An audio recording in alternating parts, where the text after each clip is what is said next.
রাত 10টার পর হাবড়ার রেল স্টেশনটা একেবারে ফাঁকা হয়ে যায়। চারপাশে শুধু বাতাসের হু হু শব্দ আর অন্ধকার। কিন্তু আজ এখানে একটা প্রেমের গল্প শুরু হতে চলেছে, যে প্রেমে মৃত্যু আছে কিন্তু ভালোবাসাও আছে।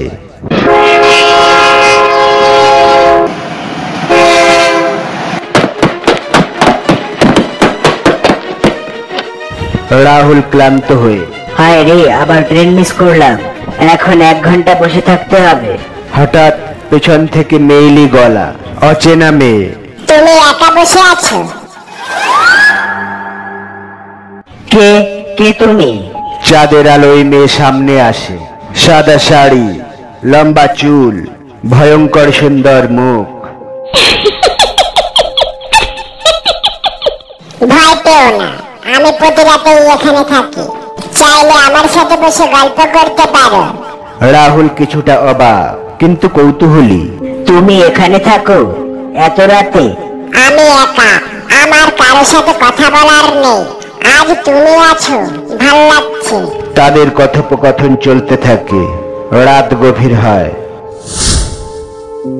পরের দিন রাতে হে হে হে, আজ ইচ্ছা করেই ট্রেন মিস করলাম, জানতাম তুমি অপেক্ষা করবে।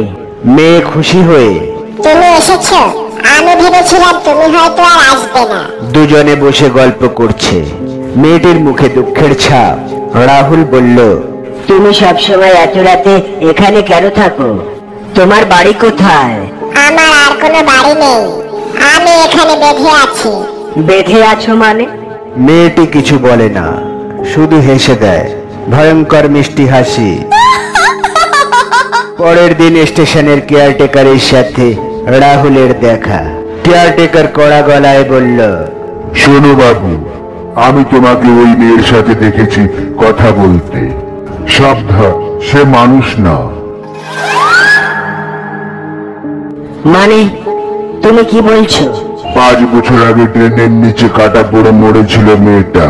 প্রেমিকের জন্য অপেক্ষা করছিল সেদিনও। তারপর থেকে পেতনি স্টেশনে ঘুরে বেড়ায়।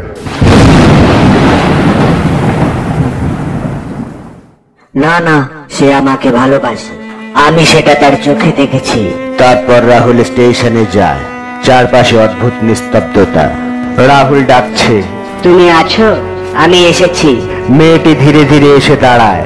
আজ তার চোখে জল। আজ শেষ রাত, কাল থেকে তুমি আর আমাকে দেখবে না। কেন? তুমি আমাকে ফেলে যাবে?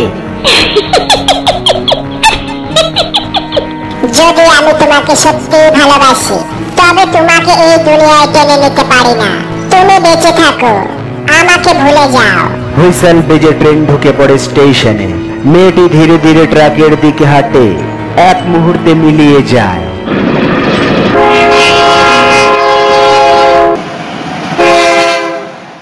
রাহুল চিৎকার করে, না না, ফিরে এসো, আমি তোমাকে হারাতে চাই না। শুধু বাতাসের শব্দ, মেয়েটি নেই। রাহুল আজও প্রতি রাতের শেষে ট্রেনে বাড়ি ফেরে। মাঝে মাঝে ট্রেনের জানলা দিয়ে সে দেখে সাদা শাড়ির একটা ছায়া, যে এখনো তাকে পাহারা দেয়। এই প্রেম শেষ হয়নি, শুধু রূপ বদলে গেছে।